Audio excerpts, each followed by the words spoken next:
Hi, I'm Krish from QI, and I wanted to talk to you about macroeconomics and the impact on equities. Now, earnings information for a company and other microeconomic announcements and so on come out relatively rarely, maybe once or twice a quarter. Macro data, however, is much more frequent.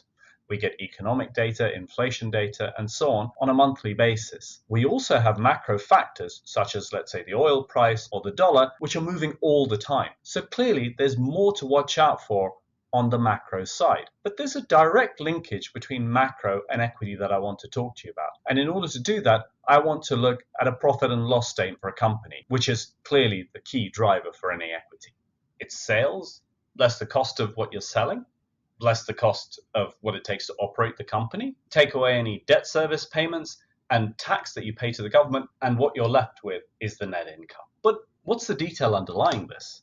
Here it is. But then let's look one step deeper at what's driving those things. And quite often, that's macro. So, how many units is Apple going to sell? How many iPhones? Well, that depends on economic demand of consumers. What does it cost Starbucks for its raw coffee? Well, that depends on commodity prices. How much do employers have to pay their employees? Well, that depends on the unemployment rate, and so on and so forth. So even when we're looking at pure micro in terms of earnings, you can still see that underlying it all, macro is very important.